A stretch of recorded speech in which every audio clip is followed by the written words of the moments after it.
दर्द होता है ये देख के, जिन माता पिता ने जिंदगी दी, खुद की खुशियों को मिटा के भी हमें सब कुछ दिया, आज उनके लिए ही घर में जगह नहीं है।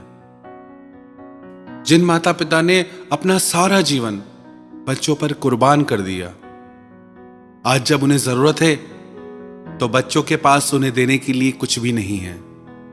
माता पिता का साथ में रहना एक बंधन सा लगता है। आज के समय में लोगों की बुद्धि ऐसी हो गई है, किसी से पूछो कि कैसे हो तो कहते हैं कि बहुत काम बढ़ गया है, क्योंकि माता पिता हमारे यहां रहने आए हैं। जब तक दूसरे बेटे के यहां नहीं जाएंगे तब तक हमें ही उनका सब कुछ देखना पड़ेगा।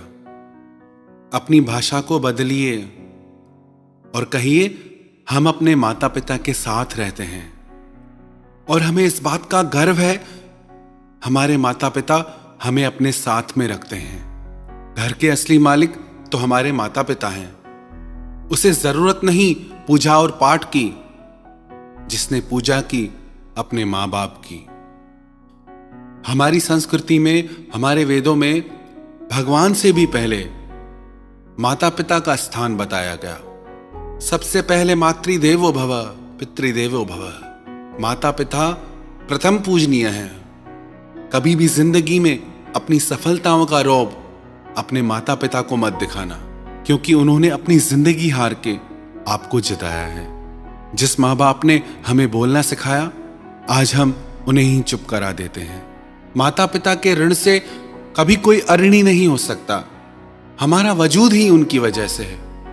संसार की सारी संपत्ति देके भी वजूद को नहीं खरीदा जा सकता, जिंदगी को नहीं खरीदा जा सकता। कई लोग कहते हैं कि हमारे माता पिता हमारे लिए कुछ नहीं छोड़ के गए।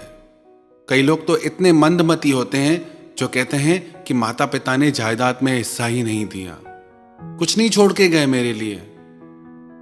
क्या आपको पता नहीं आपके माता पिता क्या छोड़ के गए? आपकी जिंदगी, आपका होना, जो आज आप खड़े हैं, वो छोड़ के गए हैं।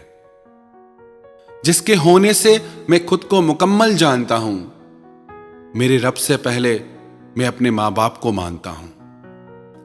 याद रखना, जिस दिन आपकी वजह से आपके माता पिता की आंखों में आंसू आ गए, आपके किए गए सारे पुण्य, सारे धर्म कर्म सब उनके आंसुओं के साथ बह जाएंगे। जो लोग अपने माता पिता को रुलाते हैं, उनकी पूजा भगवान कभी नहीं स्वीकार करते। घर के देवता को रुला के मंदिर के देवता को राजी करने से क्या फायदा? और याद रखना, जो कुछ भी आप अपने माता पिता के साथ करोगे, वही आपके बच्चे आपके साथ करेंगे। दुनिया गोल है, जहां से घूमना शुरू होती है वहीं आके रुकती है। एक बार अपने माता पिता से उनके बेटे ने कहा, मैं अपनी बीवी और बच्चों के साथ बाहर पार्टी में जा रहा हूं, मैं तो वहीं खा के आऊंगा। आप एक काम करना, पास में गुरुद्वारा है, आप वहीं से ही लंगर खा के आ जाना। जब वो घर से निकले तो रास्ते में उस लड़के के बेटे ने अपने पिता से पूछा, जब आप भविष्य में बड़ा घर लोगे तो गुरुद्वारे के पास में लेना। पिता ने पूछा, ऐसा क्यों? गुरुद्वारे के पास में घर क्यों चाहिए? तो उसका बेटा बोला, जैसे आज आप दादा दादी को गुरुद्वारे में लंगर खाने के लिए कह के आए, जब बड़ा होके मैं पार्टी में जाऊंगा तो आपको भी तो लंगर में जाना पड़ेगा ना। अपने बेटे की ऐसी बात सुन के वो होश में आ गया। उसी समय अपने घर लौट के आया और अपने माता पिता से माफी मांगी। तो जो भी आप अपने माता पिता के साथ करोगे, आपके बच्चे आपके साथ करेंगे। एक पिता अपने पुत्र से बहुत प्यार करता था। उनकी पत्नी मर चुकी थी, तो उन्होंने अपने पुत्र को पाल पोस के बड़ा किया। रोज जंगल से लकड़ियां काट के लाते, रोज वो लकड़ियां बेचते, अपने बच्चे का पेट भरते। वो अपने बेटे को बहुत समझाते कि बेटा कुछ काम करो, अपने पैरों पे खड़े हो जाओ, कुछ सीख जाओ, मैं कब तक तुम्हारे साथ रहूंगा।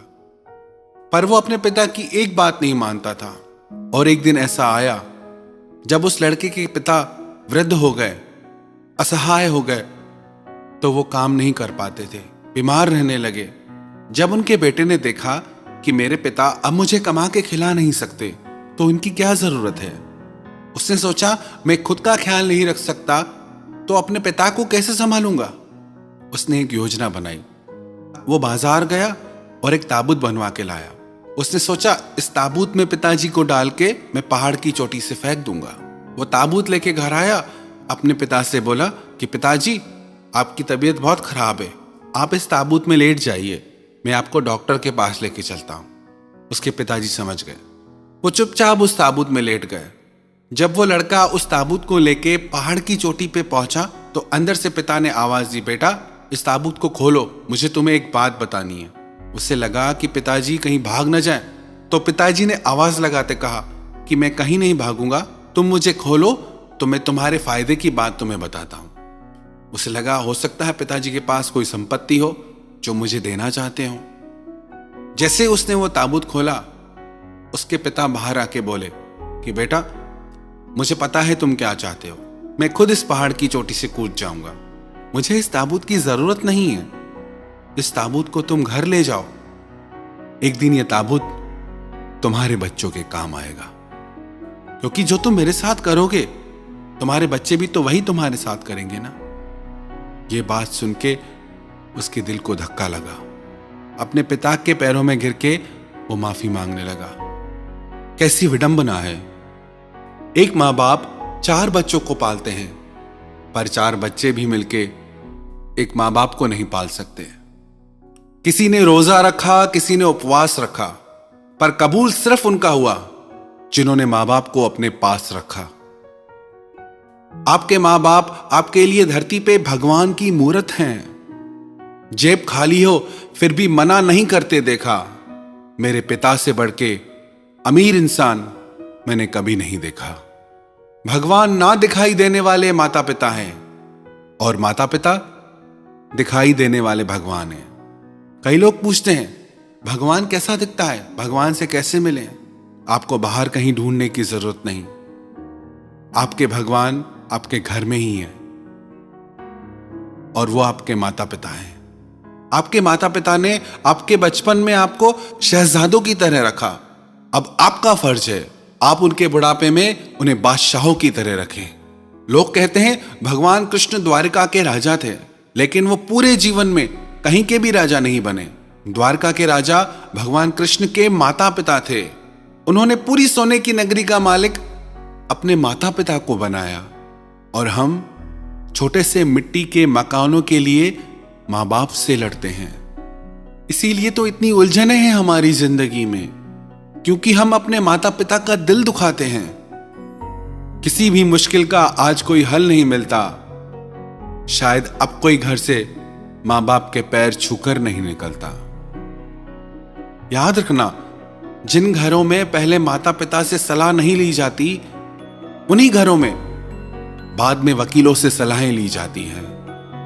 मां बाप के प्रेम की तुलना में संसार का प्रेम एक कतरा भी नहीं।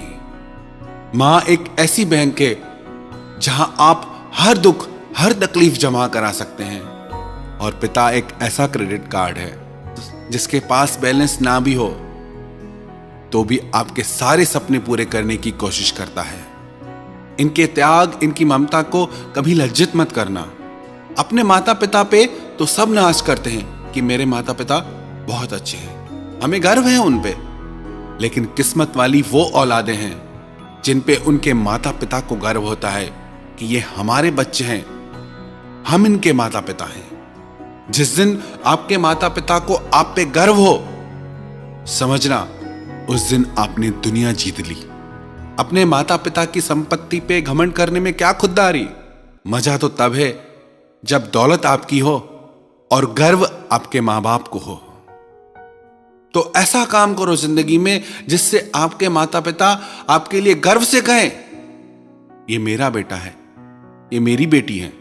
ऐसा काम कभी मत करना जिससे आपकी वजह से उन्हें सर झुकाना पड़े। कभी भी अपने माता पिता का दिल मत दुखाना।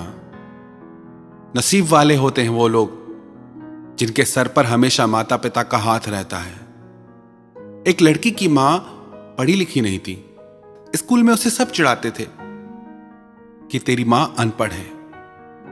पर उसकी माँ अपनी बेटी के लिए घर घर में काम करती, दिन रात मेहनत करती कि मेरी बच्ची अच्छे से अच्छी पढ़ाई कर सके। बहुत ज्यादा काम करने की वजह से कमजोर भी रहती। एक दिन उसका रिजल्ट आया, उसने घर आके बताया कि मेरे क्लास में सबसे अच्छे मार्क्स आए हैं, मैं टॉपर हूं क्लास की। उसके पिता ने कहा मुझे भी रिजल्ट दिखाओ, हमें गर्व है तुम पे। वो बहुत खुश हुए। ये बात उसकी मां ने सुनी, मेरी बेटी क्लास की टॉपर है। वो दौड़ते हुई बाहर आई, बोली बेटा मुझे भी दिखाओ, तुम्हारे कितने मार्क्स आए, मैं बहुत खुश हूं आज। उसकी बेटी ने गुस्से में कहा कि आपको रिजल्ट दिखाने से क्या फायदा, आप तो अनपढ़ हो, आपको क्या पता इसमें क्या लिखा है। ये बोल के वो तेजी से घर से बाहर निकल गई। उसकी मां रोने लगी। एक दिन जब वो घर से स्कूल के लिए जा रही थी तो उसका एक्सीडेंट हो गया। उसको अस्पताल लाया गया। उसके माता पिता को खबर दी गई। मां दौड़ती हुई हॉस्पिटल पहुंची। देखा तो उसकी बेटी को खून की जरूरत थी और जो उसका ब्लड ग्रुप था वो हॉस्पिटल में अवेलेबल ही नहीं था। अपनी मां से उसका खून मैच हो गया। उसकी मां का खून उसकी बेटी को चढ़ाया गया। कुछ टेक्निकल एरर के कारण, तकनीकी समस्या के कारण उसकी मां का बहुत ज्यादा खून उसकी बेटी को चढ़ा दिया गया, जिसकी वजह से उसकी मां ने दम तोड़ दिया। जब उनकी बेटी को होश आया तो उसके पिता ने कहा, हां बेटी, तेरी मां अनपढ़ थी तभी तेरे लिए जाके घर घर काम करती थी कि तू अच्छे से अच्छे स्कूल में पढ़ सके। अनपढ़ थी इसलिए सिर्फ तेरे ही कमरे में एसी लगवाया कि तू शांति से पढ़ सके। अनपढ़ थी इसलिए तुझे खून दिया, ये जानते हुए भी कि उसे खून की कमी है। अनपढ़ थी इसलिए तुझे अनाथ आश्रम से लेके आई और तुझे कभी एहसास भी नहीं होने दिया कि तू उसकी बेटी नहीं। जब उस लड़की को पता चला कि ये मेरे असली मां बाप नहीं हैं, तो फूट फूट के रोने लगी। किस्मत वाले हो आप जो आपके मां बाप आपके साथ हैं। आज से कुछ वर्ष पूर्व इसी नवंबर के महीने में हमारी माता जी की आत्मा उनके शरीर से अलग हो गई। पिताजी उनसे भी पहले भगवान के पास जा चुके हैं। ये वीडियो मैं अपने माता पिता के चरणों में श्रद्धांजलि के रूप में समर्पित करता हूं। उनकी बार बार वंदना करता हूं और उन्हें कोटि कोटि प्रणाम करता हूं। और संसार के समस्त माता पिता को मैं बार बार प्रणाम करता हूं। I love you mom, I love you dad. आपका प्यार, आपकी यादें हमेशा मेरे दिल में रहेगा।